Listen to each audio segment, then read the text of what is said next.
Welcome to the Winden Caves. I'm Tiny. And I'm Bubba. And today we're going to be going over Netflix's Dark, the German show from Germany. Season 3, Episode 1, Deja-vu, and Episode 2, The Survivors. Here in the Winden Caves, we're going to be talking all of Season 1, all of Season 2, and all these episodes of Season 3. Bubba, what should people do if they haven't seen seasons and episodes? If you don't like surprises, you should roll on out of Winden Caves. All right, Bubba, we have got some great double L's. Loyal listeners, their feedback. And double T's. Time travelers. But before we go over any listener feedback, before we welcome new members of the Time Travelers, man, I have a feeling of deja vu. Wait. Did I used to say those lines? That's weird. It does feel like you used to say those lines. We're in Alt World of Winden Caves podcast. No, we're in Alt World as well? Oh my goodness. Tiny, I've seen the podcast world without you. Trust me, it's not what you're expecting. It's guaranteed to be much better. Tiny, we're back for Season 3. Can you believe it? I really can't believe it. I can't believe everything that is happening in different timelines, that we are memorizing more things, more characters, more family relationships. Things are popping. Listeners, we're back. We're so glad you're joining us on the Winden Caves podcast for Season 3. We know that we do it for you. We love you to join us on this and to write us and to give us reviews, give us thoughts. This is the Monday after Season 3 premiered. So we're covering those first 2 episodes of Season 3. Later on this week, on Thursday, we're going to release another podcast about the next 2 episodes.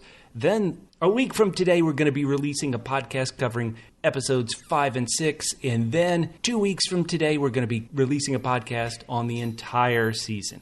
Tiny, before we go into all the things we have to go into, what are your non-spoilery thoughts about these first 2 episodes? What do you think? Well, I mean, the first episode was complicated but super fun. I mean, a lot was reversed.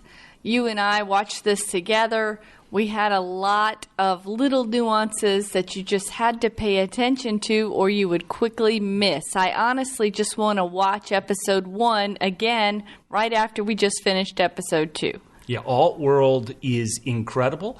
I'll have to be honest, I enjoyed it so much intellectually, but what was weird is even though these are the characters I know, these aren't the characters I know, so I wasn't as emotionally drawn in until episode 2, which blew me emotionally away to see, once again, our characters who I've grown to love in really terrible situations in what feels like dozens of timelines. Oh my goodness. It's really funny you're talking about growing to love. I remember our first podcast and we were struggling to see who we liked, and now you're talking about loving these characters. I am, but oh my goodness. Are they down a rabbit hole? Are we down a rabbit hole? It's incredible. Listeners, once again, we do this to talk to you, the Double T Time Travelers, and we need your help. So we've got a couple things for you. Number one, we need reviews. So however you get this podcast, if you get it on Apple Podcasts, Google Podcasts, Stitcher, Spotify, iHeartRadio, please leave reviews. That's how people find out about this deep Winden cave we're in and how they can let people know. And to help us out, when leaving reviews or going on social media and using the hashtag Winden Caves Podcast, we've got a contest for Season 3, Tiny. A contest? What is the prize? The prize is we're going to be giving away the English language version of H.G. Townhouse's novel, A Journey Through Time. This is a tie-in that Dark and Netflix have put out that is tied into the show. We're going to be giving away a copy of the English language version of this book. You've seen this book on all 3 seasons of Dark, and at least the cover of it, and we're going to be giving it away. All you have to do is either leave us a review, once again on iTunes, Google, Spotify, Stitcher, however, or go on social media, use the hashtag Winden Caves Podcast. We're going to find it. We're going to put you into the Time Traveler Club, and in our final podcast, we're going to give away this book to you, our Double L loyal listeners. So once again, hashtag Winden Caves Podcast. All one word, Winden Caves Podcast. Hashtag that out. Facebook, Instagram, Twitter. We need you to help promote the podcast. And we're going to give away this book. And our segment for Season 3. At the end of every podcast, we'll read a little bit of the book to let you know what you're going to win. Later on, we're going to have some great listener feedback from Stacy Walker, Gabby Grinberg, Micah Engel, Kay Shell, Liz Draconis, Joe Bear, and Brutel. We got a bunch of feedback, but Tiny, I think we need to get into it immediately. Absolutely. Alt World. Let's get to it. Once again, I called it an incredible intellectual stimulation by what they did. Is if you look at these shots, and specifically if you look at the sets, they have reversed all of the sets. So in the show we've been watching, when you go to Jonas's house, the stairs come down, descend. They're high on the left. They land on the right. If you look in Alt World, that same house, which admittedly the Nielsens live in now, it's the exact opposite. The kitchen is the exact opposite. The Doppler's house was the opposite. Everything was opposite. It was an incredible feat. Was there a certain fact or situation that you loved, Tiny, in Alt World Winden? Well, I thought it was small, but just funny. It made me laugh when the guy went to dial 911 and he dialed 119. I thought that was pretty good. Just little hints that we are operating in reverse or backward or in Alt World. I want to say, Tiny, that there were a lot of reveals in these first two episodes. But one big thing in how Season 3 begins is with a new antagonist who I have no idea who it is at all. We're calling him Cleft-Lip McGee. We're calling the Cleft-Lip Three. The Cleft-Lip Three, exactly. Where it's theoretically the person is a child, middle-aged, and senior, and they are burning and destroying Adam's room in what I would call is the normal world, not the all world. Later on, we see them come to, I believe, the normal world and kill Burnt Doppler. Then, in a scene that scared the bejesus out of me because it was so creepy, they killed Claudia's secretary in the 80s, and she was pregnant. Oh, my God.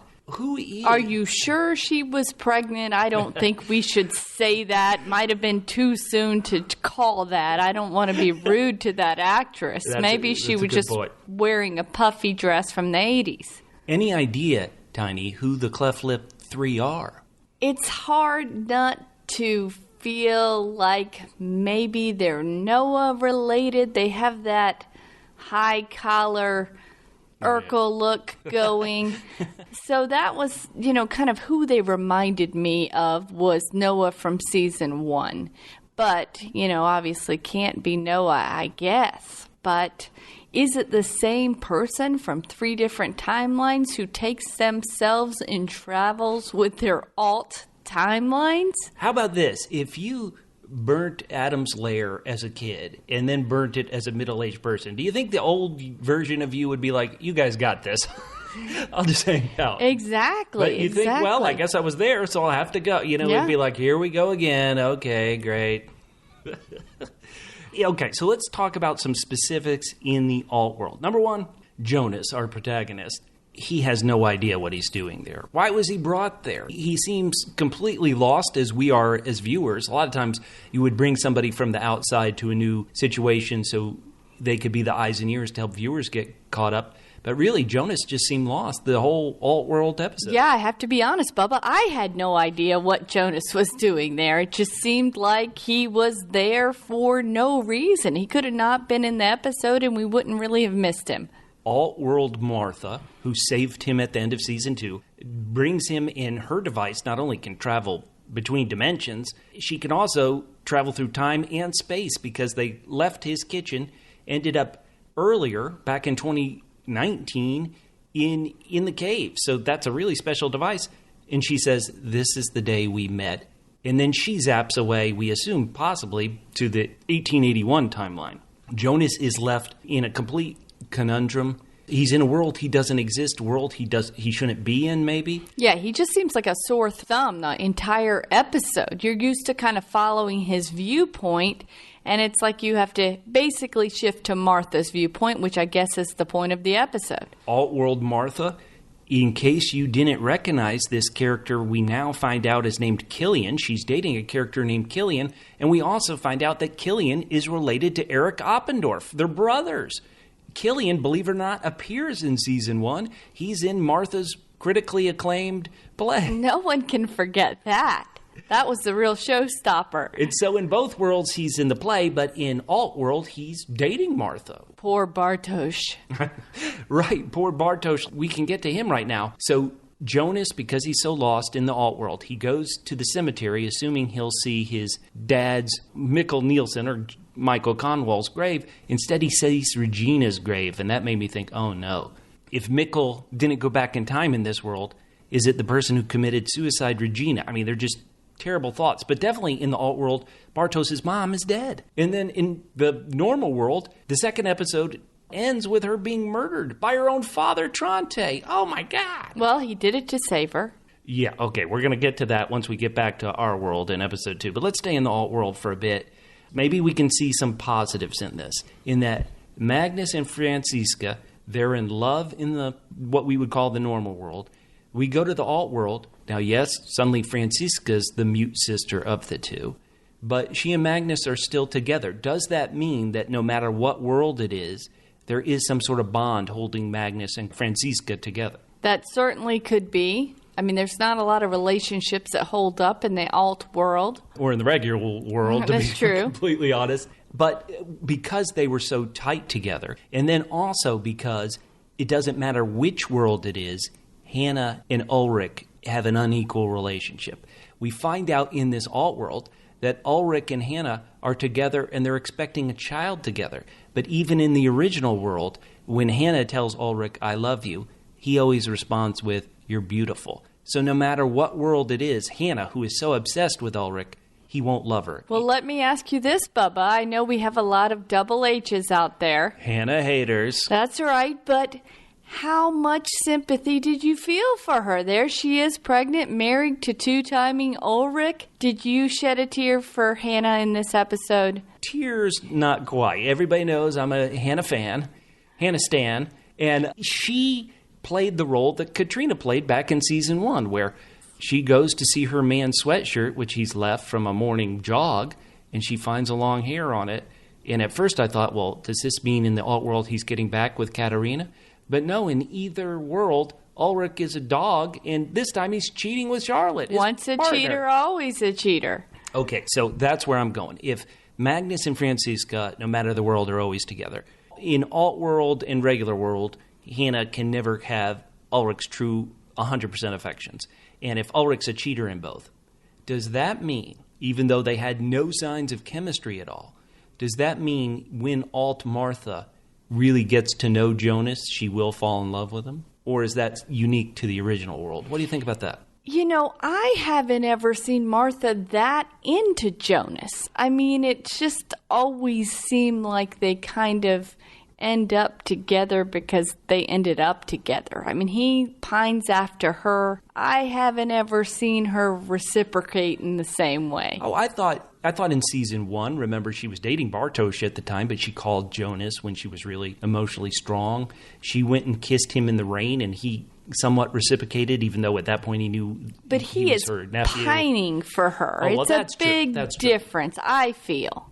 Listeners, we want to know, once again, we want to know what you think at double PHQ. That's the word double, the single letter P, then the letters HQ for headquarters. At double PHQ on Twitter and Instagram, Facebook.com/double PHQ.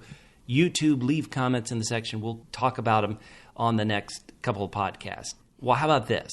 This alt world, it seems like many things have happened in both worlds, but sometimes they are a little different. Helga, who we first met, and he had a smashed up ear, which we know Ulrich gave him because of time travel. In alt world, his ears are fine, but he has a smashed up eye. The cop Wohler, who I have to be honest, I've come to kind of love because I laugh at him so much, he has that eye patch in the world we've always known.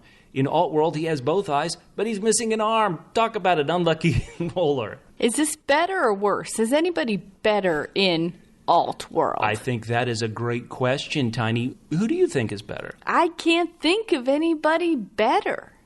Okay, that's a good... I mean, I'd rather have an arm than an eye. Yeah, okay. Is anybody better? Huh? Could you maybe say Elizabeth because she can speak? Maybe? This is tough. Could you say Peter is a priest rather than a therapist? In the alt world, he's a priest, and he's a therapist in our world. In both worlds, at least in this time frame, he and Charlotte are having troubles for sure. Yeah, boy, that's a tough question. Well, Hannah at least got to marry Ulrich. Maybe that would make her feel a bit better.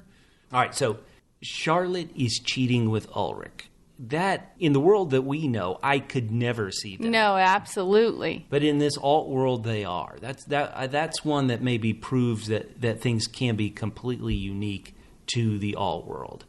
If Jonas has always been, through the first 2 seasons, seemingly willing to give up his own life, so either his father could have his life back, or he could save the world, this is giving us something that maybe is ridiculous, in that at various points in season 2, I was so depressed by all the things were happening. I was like, somebody prove that there can be a change. Somebody prove that there can be a change. But a world without Jonas really does kind of blow now that I think about it. I don't think there's any positive. I don't know that it's that much worse, though. I mean, is it, let me warn you. I mean, when I took that warning from Claudia, right? When I heard that warning, I thought, well, she's predicting the end of the world, and Jonas is there to save it.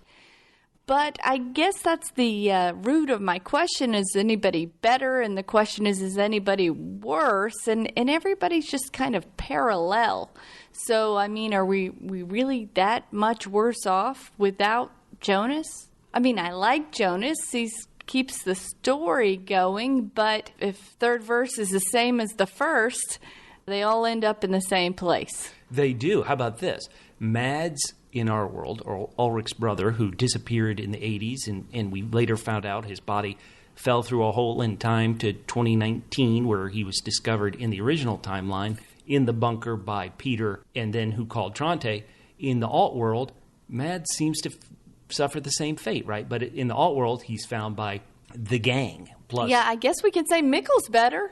Alt world. All right. Yeah, big win for Mikkel. That's good, but, hold on. Mikkel could be better. That's 100% true. But now, once again, I have to jump to the second episode where alt-world old Martha, or Eve, just as Jonas became old, and became Adam, and we saw Adam's room, Adam's lair, Sigmund's lair. In alt-world, Martha becomes old and becomes Eve. And she says that the apocalypse is going to hit in her world, but it's going to hit a year earlier than it hits in the normal world. In the normal world, it was destroyed in 2020. She said it's going to happen in her world in 3 days, which implies 2019. So Mikkel, you're right, he hasn't gone back through time. But Mikkel, in the original world, as difficult as his life was, he never had to live through the apocalypse.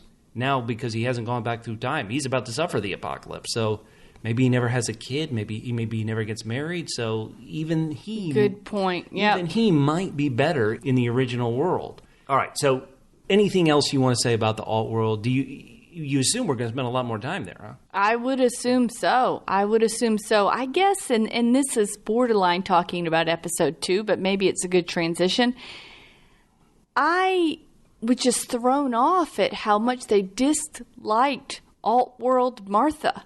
Oh, yeah. They're just like, she's not the Martha we know. I mean, right. She's still Magnus's sister, Mikkel's sister. Jonas's one true love. That's right. I mean, they basically acted like it was her fault that she hadn't had all the shared experiences that they had had together, and I really didn't think that was fair. Right. I thought it was great to see Magnus so happy that she had survived in 1881. You're right. When it's as soon as somebody says, this isn't your sis, this is your sister, but not the sister you know, everybody does become so cold. I guess it's because they must realize the sister they know is dead, which would be heartbreaking. Let's just go through these timelines in chronologically as best we can. So we start episode 2 in 1881. We just keep going in different directions in time. And that's where the crew of Stranger Jonas, Bartosz, Franziska, and Magnus got thrown after they time traveled during the apocalypse at the end of season 2. they have ended up at what looks like a factory, a tan house factory. And these tan houses, let's be honest, the tan house we see is this blind, creepy old dude, seem to be the creators of Sic Mundus. So are they realize that they are building a time machine to create the loops that they want to stop. I can't even go further how insane it is. The stranger asks Altworld Martha, he's like, how did you know where we were? And Altworld says, you told me. Jonas told me. But young Jonas couldn't have known where they went. Stranger Jonas apparently didn't tell her. So does that imply Adam tells her where they went? This is so confusing. I mean, Jonas is involved. He's writing letters and blaming other people. He's asking Mikkel who kidnapped him, and it was him. I mean, he is got his hand everywhere and has the worst memory. Once again, does this prove, though, some of the scenes in 1881, does this prove that the time has been changed? Because one thing that's very odd is Stranger Jonas says he's never been to another world, a parallel world. But his younger self has been to the parallel world. Is he lying? Remember when he first sees Martha, you could think, oh, why doesn't he realize this is Altworld Martha? But I thought, Stranger Jonas, he ended season 2 by putting Martha in the bunker, and he could have assumed, hey, this is my Martha, I saved her from getting shot. But later on, he says that he's never been to another world. But Jonas has been to another world, so does this once again prove that Stranger Jonas has a different past than regular Jonas is having? So are you going back to Team Claudia? Well, we're going to get to Team Claudia in a bit, who I've always loved, even though R.I.P. Egon in our world. Who knows what happens to him in alt world, but yeah, I think I am. So Bartos, this was one of the ends of the episode. Bartos from our world brings Altworld Martha down to the Sic Mundus room. And when I saw it, I was like, this room existed in 1881? How is that possible?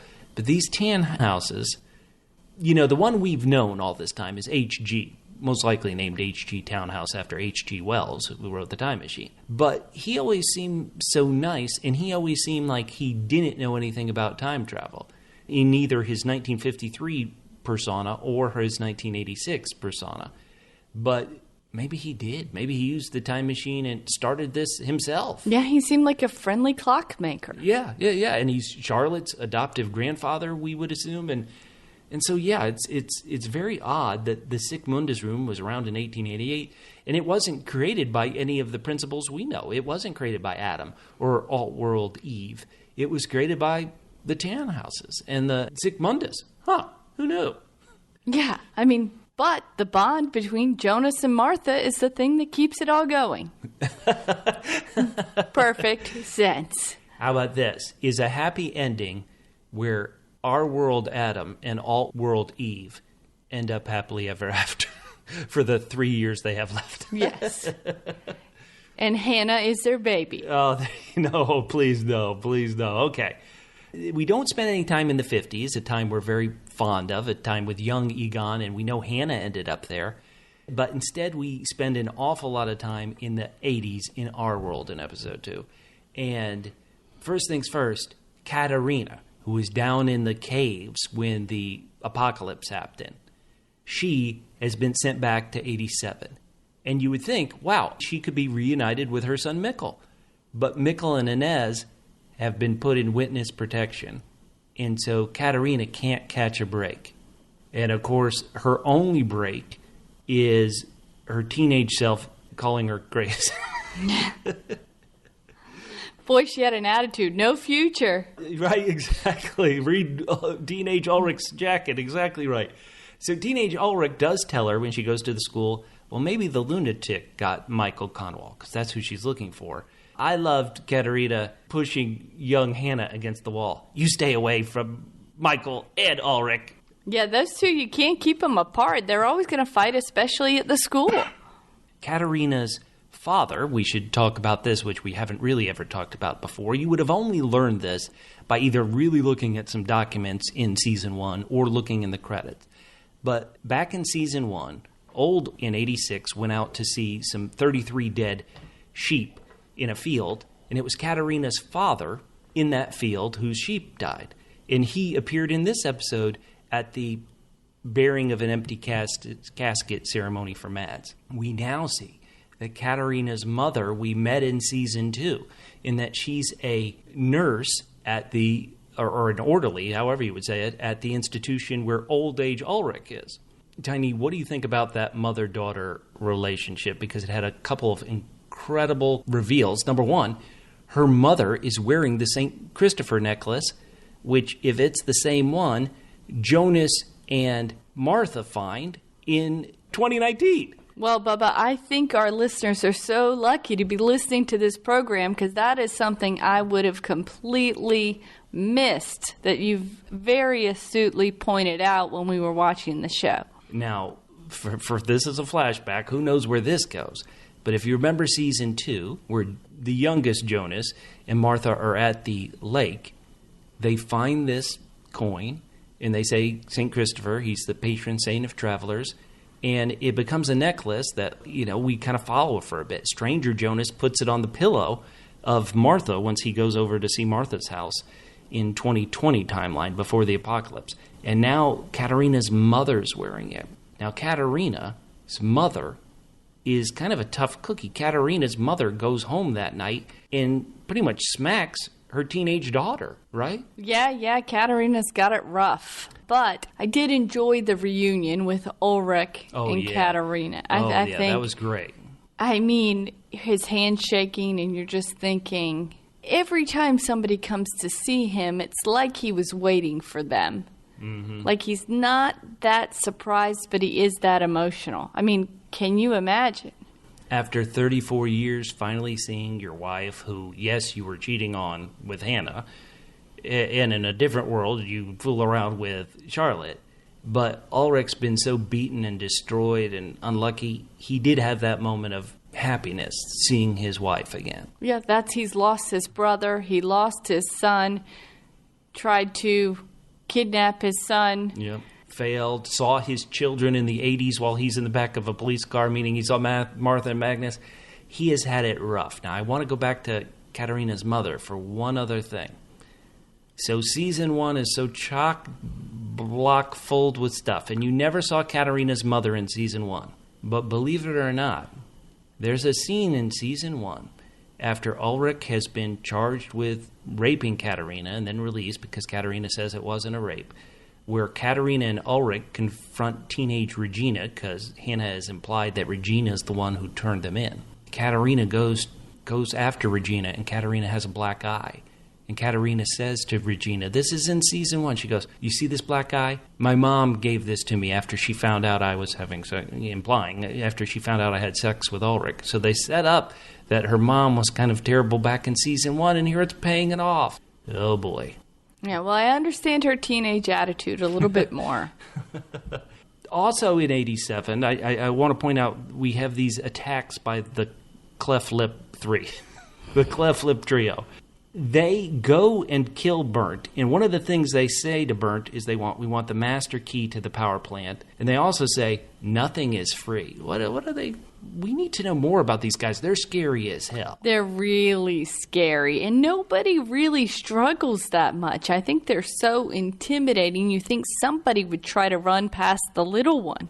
Right. Or how about just hold a gun to the little one? You do anything, I'll kill all of you. Yeah. Just by shooting him. But that scene at the power plant where Claudia's secretary, who was so funny in season 2 because she kept saying, Claudia, hey, the French, there's a meeting with the French delegation, and Claudia put him off for various reasons.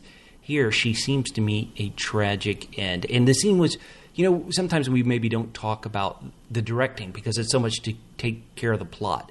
But that scene was so tense. Super scary. I was like, as soon as I saw that flashlight, for some reason, I almost want to say I knew it was them. Maybe I came back from the future and I had a premonition that it was the Cleft Trio, the Cleft Three.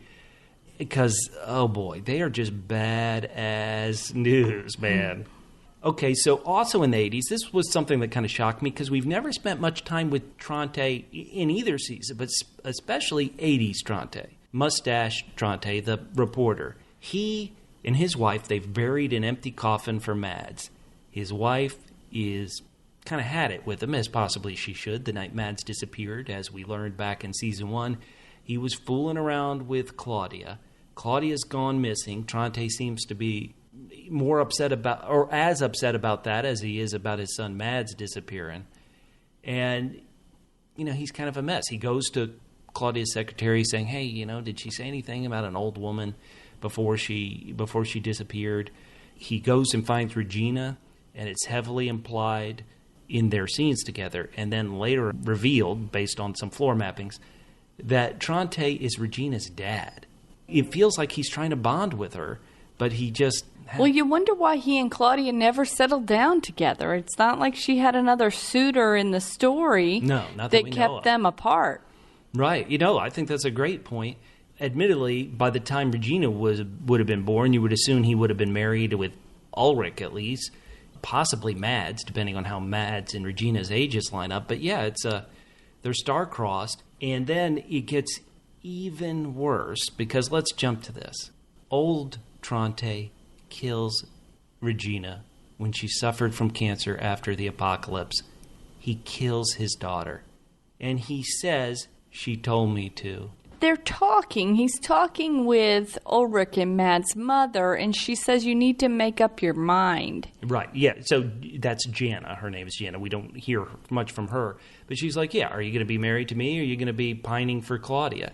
It feels like he chooses her because she's there. Claudia's disappeared. It doesn't seem like a strong pull, does it? Yeah, I don't know. I picked something else up different when she said, "Are you going to? You need to make up your mind." I didn't really hear that was about going to Claudia, because at this point I think Claudia had already disappeared. So for me, I really read more into that, because the next scene, I believe, is when he went to go kill Regina. Future version of him did, yes. That's terrible. So we're jumping around, listeners. This show jumped around. Apologies if we jump around.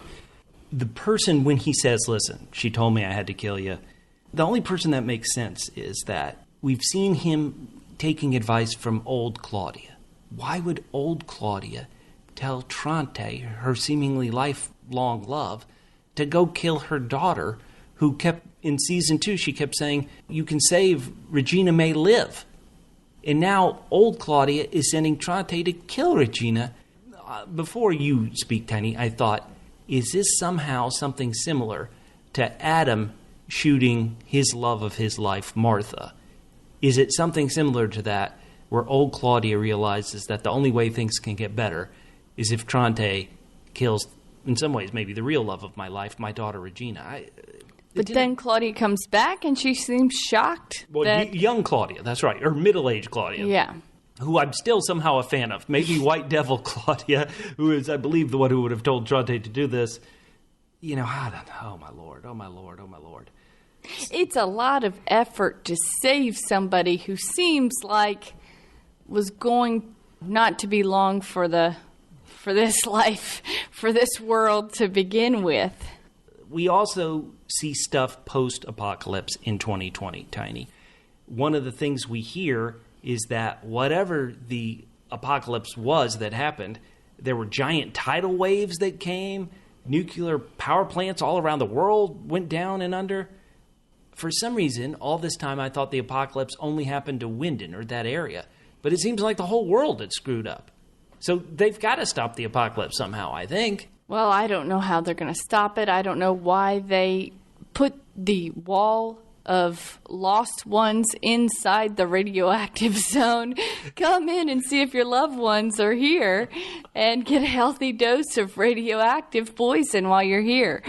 Don't bring the young one. So that's what that guard said to Peter when he's bringing his daughter Elizabeth. Why are you putting her through this? I point that out just because I feel like sometimes there's just things I am missing. Thankfully, Bubba is there to explain a lot to me. Well, okay, 2020, Claudia, middle-aged Claudia, who was in the bunker, she's got her daughter Regina set up in the police station, but she's still going to the bunker and recording tapes that we know Jonas is going to listen to in the future, because we heard him listen to them in season 2.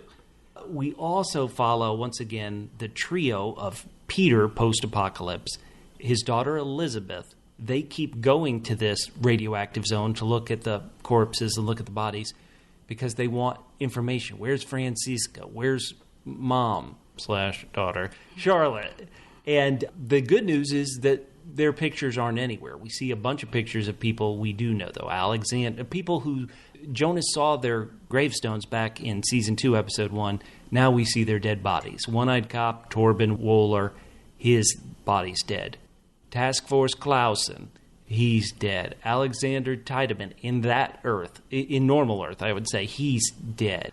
A lot of our heroes are gone. Now, maybe you would say they've got a... Well, once again, I'd say maybe they have a better life in the alt world, but the apocalypse is about to hit there, so who knows if they do or not. Yeah. I don't know. I keep thinking with all these family reveals, think about how much shorter and shorter people's holiday list gets. You know, when your aunt is your girlfriend, when your mom is your daughter. Oh, yeah. I mean, it just starts looping up for you. Okay, so just another jaw-dropping reveal, even though it hasn't happened yet.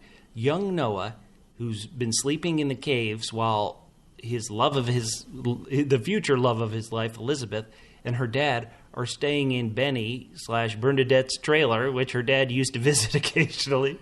Awkward. But why does the dad not like Noah? Why does he not trust Noah, you wonder? I feel like it's more just a protective. And also in that, well, I mean, just a fatherly sense is what I feel from that. Mm-hmm. Well, Noah, God bless Noah. I've been the anti-Noah. Where somehow I'm able to forgive Hannah. Noah, I've always just been terrible. He's like, listen, I'm going to look after her, even after you get killed. What? Yes, very specific. It's not after you die. Right. I'll keep a watchful eye. It's after you get killed. And how about this? Do you like Peter? Do you feel terrible? Like I heard when you get killed, even though maybe Peter isn't my favorite of all these characters, I'm suddenly like, wait, what? No. Yeah, I definitely think Peter is more likable in this episode, taking care of Elizabeth, trying to find Charlotte and Francesca. He looks like he's doing the best he can.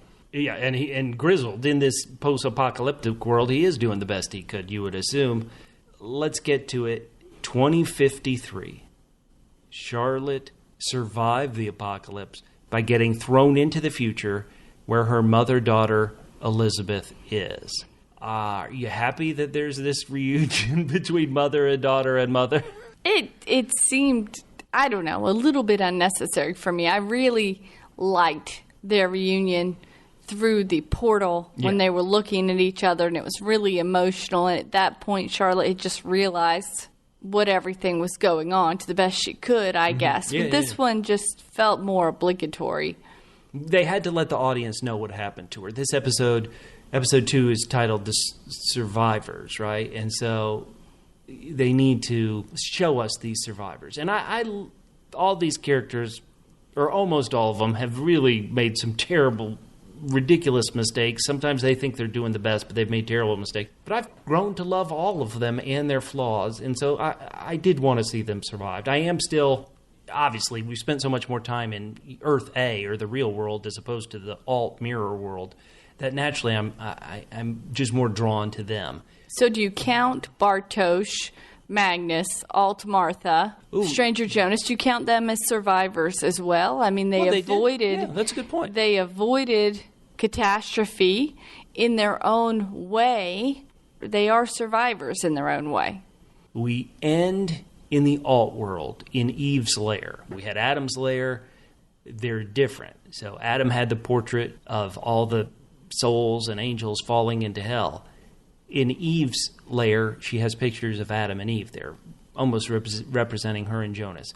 And she has a very odd family tree on the floor, Tiny. And what did you think about that family tree? What did you notice about Jonas in the family tree? Well, you know, it's interesting. I mean, you had to really pay attention because, of course, you couldn't pause and study the map and rewind and study it again. Oh, wait, that's exactly what Bubba and I decided to do. So, listeners, if you didn't pause and look at the floor and you're afraid of any spoilers, you can skip away now. Once again, we need your reviews on iTunes, Stitcher, Podomatic, Google Podcasts, iHeartRadio, YouTube. Leave those reviews. We want you to enter the contest, #Winden Caves Podcast on all social media. Help us promote this podcast. Be a time traveler with us. But right now, we are going to talk about that map on the floor, which we did pause and has some huge reveals, Tiny. Right. So first thing, I was really just trying to figure out where they were different. And the only difference that I could see, and this is not a spoiler, is that Jonas was not in Aunt Martha's world, on her side of the map. That's exactly right. There is one other kind of huge reveal, I would say. And that is in Alt world, in Alt Martha's world, in the mirror world, because everything seems to be mirrored there. Even the text on the screen, the titles on the screen seem to be mirrored. We know in the Alt world, Hannah is pregnant, but there was no child for Hannah and Ulrich in the Alt world. Well, the apocalypse is about to hit there, I suppose. They don't have too much hope there, but still I thought, oh no, does that mean Hannah, who probably in either timeline would love to give birth to Ulrich's child, it may not survive, that's for sure.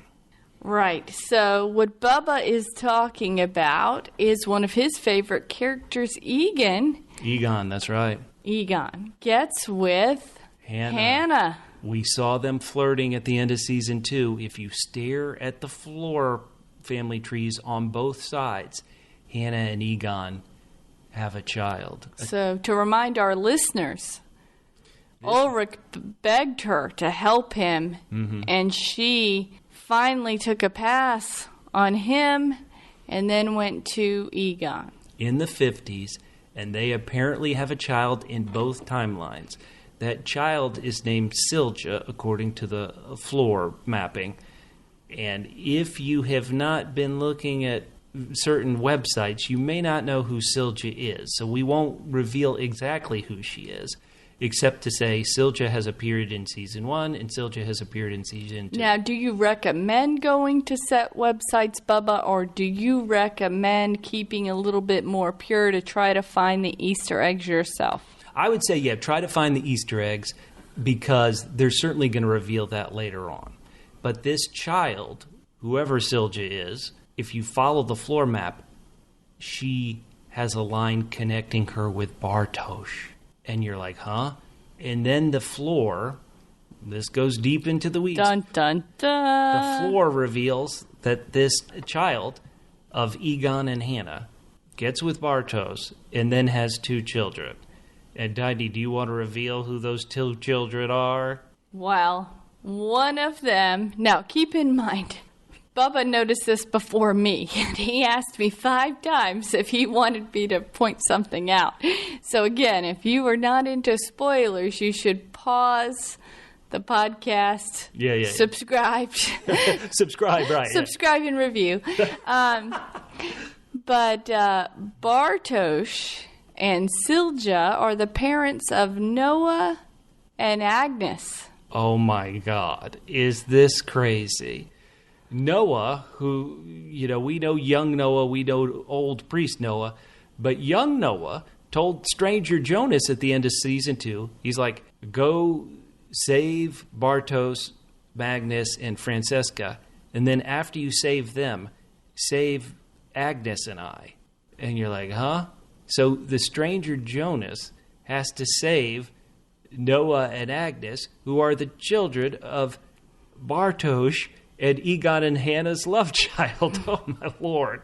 Oh, my Lord. So, wait, it gets even crazier. Okay, so we've seen that. That is, I consider, a huge what the hell. And that is true in both worlds. That is true in both worlds. Great point, Tiny. But how about this one? Way back in season 1, when Helga, good old Helga, who I called Helgi for the longest time, and in one of today's episodes, somebody didn't call him Helga, they called him Helga. Or, it wasn't it was a different sound. But anyway, when Helga, back in season 1, disappeared because Ulrich had beaten his head in with a rock and thrown him down at the bunker, Helga's mom kept saying, oh, this is terrible. This is happening because he wasn't born out of love. He may not be Burnt Doppler's son. And oh, guess what? The map reveals that Burnt Doppler is not Helga Doppler's father. It's some other person who seemingly has a Russian-sounding last name. Oh, no. Yeah, poor Helgi. Well, the good news is we always wondered, Tiny, and you asked a brilliant question all these years. We've been doing this podcast. You were like, what person would get with Helga to have a child named Peter? But apparently Peter is Helga's son. That's right. It's confirmed on the floor map. Now, we don't know the mother, right? Well, we know her name's Ulla. Yeah. So we would have to dig in the weeds to possibly see, is Ulla somebody we've met all this time before? But good old Helga, he got his brains beaten in, or he got his ear beat in one world, his eye beat in another world. But he has had a child named Peter. Love wins. All right. So, boy, Tiny, what else? What other thing came up in this floor that was possibly... Oh, well, it confirmed what the show heavily hinted, and that was Tronte is Regina's father. Right, yep. That was not as much of a surprise, but good to have confirmation. Now, Tiny, there is one final piece of this floor map which leaves us with a giant question, and that is the infinity symbol is in the middle. It seems to be the connecting point between the alt world and our world. And that connecting point theoretically had a child with Agnes who was Tronte. We don't know who that infinity point is. Any thoughts, any guesses? Well, I will tell our listeners that at first Bubba and I were thinking it was the union between Martha and Jonas, or at least I did, or Jonas was the kingpin. Right. But we couldn't get to that because they are listed separately. So we really don't know what is holding these two worlds together. I do think it's weird that they use the infinity symbol instead of the 3 loop symbol that we've seen all throughout and in the caves. So interesting, but I guess it's just an infinity loop of time. Now that we know that there's not 3 repeats, it's just infinity. Right, so it could be Jonas and Agnes had a child, Tronte, and Jonas could be that infinity symbol. One thought that went through my mind is it... Cleft-Lip Three? The Cleft-Lip Three, yeah. It could be that person, and that person could have had a child with Agnes. Why could it have been that person? Well, we always heard that Tronte's father was terrible. We saw Tronte in Season 1 had, like, cigarette burns on his arm, or maybe that was Season 2, actually, that showed young... child Tronte with cigarette burns on his arm, and you wouldn't think Jonas would have done that, so maybe it's this Cleft-Lip 3. There's also a chance, I suppose, completely, that the infinity symbol is like there's no answer, just like there was no, the bootstrap paradox meant that the time machine really didn't have a father. Just a mirror. Right, yeah. So that is something we're going to be looking for. We want to know your thoughts. What do you think, listeners? Of course, you may be ahead of us, and so don't spoil us. So, but what is the infinity symbol? What is the connection point between the alt world and the existing world? I'll say that infinity symbol, Tiny, is a fun being an odd word to use with dark, but is an Easter egg you can look for in previous seasons. The class features Francisca talking, but what's interesting is as they're talking, what's on the chalkboard but that infinity symbol? And I would encourage listeners to listen to what the instructor is talking about in that lesson where Francisca talks. And the teacher is talking about 2 interlocking circles that have this connection point. And so where's another time that infinity symbol shows up? Well, also in Season 1, Mads' official tombstone. Not the cross, the wooden cross we saw in Episode 2 of Season 3. But back in Season 1, Jana put one of Mads' action figures on his gravestone. And that said the year Mads was born, and then a dash to infinity symbol. Because, they didn't know when he had died and stuff. And so those are the 2 I've found on a rewatch. But listeners, go through and see how many times that infinity symbol shows up. It's not the triquetra, which you're talking about, Tiny, which is on the iron door down in the cave. That's right. It seems to be the symbol of Sigmundus in so many places. This infinity symbol is hidden throughout. I want to know if our listeners have fallen in love with these characters like Bubba. Are you still holding out like me, Tiny, and really just watching with a more skeptical eye about how these people are going to make themselves more miserable and make different but equally as bad choices no matter which world that they exist in? So which team are you on? Team Bubba for the love of humanity and mistakes? Or are you on Team Tiny where you are really just enjoying like watching a car accident over and over again? Well, Tiny, how about this? This is you described it perfectly. This is a train wreck. This is an auto accident that just keeps happening, that these poor people can't get out of their own way. But there have to be some characters. You're like, come on, throw me at least 2 characters you like, Tiny. Well, I told you earlier, I like Francesca. I think that she doesn't get enough screen time. I think she's interesting. I like in our world, the first world, how bold she is. And I think she's great. Actually, because everything's in 3s, Tiny. Give me 2 more. 2 more characters you like. Jeez. Well, we like to make fun of him, but he makes the show more interesting, which is Task Force Clausen. R.I.P. Task Force Clausen. Yeah, you can look at an elephant a lot of different ways according to Task Force Clausen. Yeah, there's a chance. Once again, I'm trying to think of who has a better life in the alt world. We don't see him in the alt world. Maybe his brother doesn't get taken in the alt world, but with the apocalypse about to happen there, I can't imagine he's going to have success in either world. All right, so that's 2 characters. Well, I'm going to go with, stealing one from you, I'm going to go with Waller, but one-eyed Waller, not one-armed Waller. Big difference.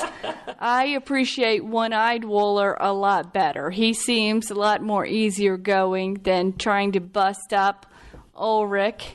And yeah, that's a good point. One-armed Waller in the alt world, he really was shooting some shade at Ulrich. Like he didn't like him. What's going on there? I don't know. Less of a team player, I guess. Or perhaps in the alt world, Ulrich's the one who caused him to lose his arm, maybe. That would do it. Right. How about this? In either world, Tiny, in the main world, the prime world, or alt world, will we find out why Waller has suffered these various injuries? That would be really fun. That would be a prediction that would be fun to learn about. One thing I've been thinking about, and so Waller's injury happens before season 1 or before the events of November of 2019. One thing that I've been thinking about is not only that, it would be fun to find out Waller's tragic, accident-prone self. But the one thing I've been thinking about is there's a major event in this show's timeline that we haven't spent any time on at all. And what time is that? That's in early 1986. In 86, we see Claudia becoming the first female president of the power plant, right? She is on her first day when she's going in to be named this, she looks at the books and she says, something's going on here. And we later find out that there was an accident at the plant. Burnt, R.I.P. Burnt, who we saw get killed in this episode, but Burnt told Claudia there was an accident at the power plant which seemingly created the God particle. That has happened completely off screen. And part of me wonders if we'll see that event. The God particle is such an important part of this show, and it just seems to exist. It doesn't seem to have a rhyme or reason. And so I wonder if we would see that as well. From the reviews I've seen, the reviews of people who've seen season 3, they're very positive. There was one review which said it doesn't answer all our questions. At this point, how could it answer all our questions? But some of them are raves, and they're all generally positive. So I wonder if that's a question or a scene we'll ever see. Once again, listeners, we love talking to ourselves. Like Noah and Claudia, we love talking to ourselves. Oh, like Jonas, we love talking to ourselves. Like maybe Alt-World Martha, we love talking to ourselves. But we want you to talk to us. Our Facebook page is facebook.com/PHQ. The word double, the single letter P, then the letters HQ for headquarters at PHQ. You can see us at PHQ on Twitter and Instagram. YouTube, leave those comments. Spread the word. #Winden Caves Podcast to be entered to win. So, Tiny, are you ready for our segment for Season 3 where we read a bit of this book entitled something in German, but English version, which is A Journey in Time by H.G. Townley? Let's do it. You can win this book, listeners, if you just hashtag out and talk about Winden Caves Podcast. Now, are we sure after I read some of this book, they still are going to want to win it? Well, Tiny, that's actually kind of an important point. This book seems like it was a rush job to get out in time for Season 3, and the English translation of the German original, if you've ever seen news radio where a guy has some Japanese people write his book and then has it converted into English and it makes no sense, listeners, there is some awkward writing in the translation. But let's read the first paragraph, Tiny. Let's hear it. Sitting in his small study room, Tannhaus held a pocket watch in his palm. the watch's tired and reluctant second hand. In every move, it seemed like he was muttering a uniform, razor-sharp melody. Now his hands covered with dried leather, a gift of his advanced age, had become as old as the hour he grasped. For years he had kept his friendship with his old and confidant with his age spots on his hand, and marks of the wear of the metal coating on his watch. Listeners, it's that type of excitement you can win if you hashtag out on social media, Facebook, Instagram, Twitter, YouTube. Let us know, hashtag Winden Caves Podcast. If we can't find it, tell us where it is. We want you to be a time How do you traveler. spell Winden, Bubba? Winden, Caves, plural, Caves, podcast, singular, podcast. Hashtag Winden Caves Podcast. We want you to win this book. We'll even autograph it. Yes. So you can see Bubba and Tiny's poor handwriting. Tiny, we've got to get to feedback that we received before Season 3 began. So this were people's thoughts heading into Season 3, post-Season 2. And listeners, we love it. You can talk to us, once again, at Twitter and Instagram, at @PHQ. The word double, the single letter P, the letters HQ for headquarters. Facebook.com/PHQ. YouTube comments. We want to hear your thoughts. This show is so confusing and crazy. We love hearing them. Tiny, what's the first bit of feedback we got? Well, we heard from Stacy E. Walker at S.E. Walker AT on Twitter. She says, enjoying PHQ podcast while rewatching Dark Netflix in preparation for Season 3. Thank you so much, Stacy. Stacy, we hate to be terrible, but we also need you to hashtag Winden Caves Podcast so you can be eligible to win this great book. Absolutely, and we are especially fans of not only feedback, but positive feedback. Thank you, Stacy. Well, here's some feedback that may be positive for us, but maybe not so positive about the show. It's from our Facebook page. Gabby wrote, I'm kind of meh on Dark since the end of Season 2. Honestly, I feel like it got kind of silly. I'm still going to watch it, but I'm not expecting anything that makes sense. What do you think about that, Tiny? The end of Season 2 where suddenly, wait, it's not just all these time loops in our world, but there's suddenly a second world. Did that turn you off at all, like it did Gabby? Well, I was maybe at an advantage over Gabby in that I didn't think Season 1 made a whole lot of sense either, but I was along for the ride. So I challenged Gabby, try not to watch it, and I bet you Gabby will still be watching with us.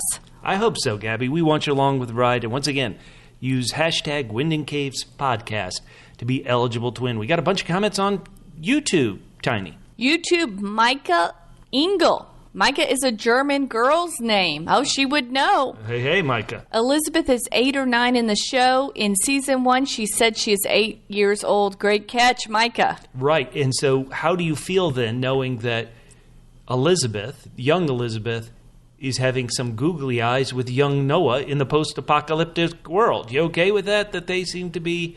I mean, they're not going to get busy anytime soon, but... I think we're just going to have to roll with things. Okay, we also got... We mispronounced your names. We apologize. Double L loyal listeners, time travelers. We got some feedback here from Kagit Arago. I hope I'm pronouncing that right, Kagit Arago. He knows we're talking about him. They said, hey, we love your series, meaning Winden Caves on Dark, and look forward to next year. Oh, thank you so much. We got another bit of feedback on YouTube. Yeah, Kay Shell. I cannot help but think of that old song that Ray Stevens wrote, I am my own grandpa, LOL. That's a pretty good reference that they should play in one of these years, probably the 80s, to play some hilarious old Ray Stevens songs. That song is probably 33 years old. It's perfect. At least. Another one on YouTube is a theory that seemingly Season 3 is proving true, but let's talk about it. It's from Liz Draconis22. That's Lis Draconis22 on YouTube, their handle. They say the man having an affair with Claudia is Trante Nielsen, the father of Ulrich and Mads. When you think about his son going missing, Mads, of course, going missing in the 80s, yet not even a month after his son has been missing, he's still thinking of his affair with Claudia. That was pretty creepy. He said the fact that, then Liz Draconis continues about some of our comments, we were like, well, why didn't Bartos call the police when he found this cell phone in Eric Oppendorf's marijuana stash? Draconis writes, Bartos didn't call the police because he thought he could still make a deal with selling drugs at school. And of course, yeah, you wouldn't call the cops if like, hey, okay, I found this cell phone in Eric's drug stash. They called and immediately said my name because they knew I had it. That is so smart, Draconis, so very good. We had a bit more feedback about our contest to win this great book on Twitter. Tiny, what did we hear from Brutal? Very excited for Hashtag Dark Season 3, the final season to drop on Netflix June 27th. He continues, I also can't wait to listen to the Hashtag Winden Caves, good job, podcast to help bask in the awesomeness. Excellent. Brutal, you are registered to win. Your name will be in the hat. We'll be drawing from at the end of the season. We also have at Joe Bear, Joseph on Twitter, at Joe Bear. He also jumped in and said, I've been listening to Winden Caves podcast. I've been listening to Hashtag Winden Caves podcast by Double PHQ for my rewatch, and it's been a great way to lighten my path back through the Hashtag Dark. Oh, that's so nice. Thank you guys so much. We Absolutely. Thank you. Now, listeners, we are going to be recording our podcast for episodes 3 and 4 kind of back-to-back after we've recorded this episode for episodes 1 and 2. So we won't have any feedback in our next podcast, but in our third podcast, we'll be talking about the first 6 episodes of Season 3. So if you want to give us feedback, no spoilers for the final 2, but if you want to give us feedback and have us read it on the air, we love hearing from you, talking to you. Once again, at Double PHQ on Twitter and Instagram, Facebook.com/@DoublePHQ, YouTube comments, we love them. Make sure to hashtag to be entered to win the book. Heck yeah. All right, Tiny, any predictions for where we're going to go? Because I got none. I think we're going to see another Alt-World episode. Oh, yeah. I think that's coming down the pike. I wonder, I think since they've shown the floor map, it's going to come in the story soon about Bartosz. Oh, yeah, I think that's got to be coming really soon, too. All right, listeners, for everyone here at Double PHQ, Double P Podcast, my name's Bubba. And I'm Tiny. And we'll talk to you next time. We're deep in the Winden Caves. I've seen a podcast without editing. It's not what you think.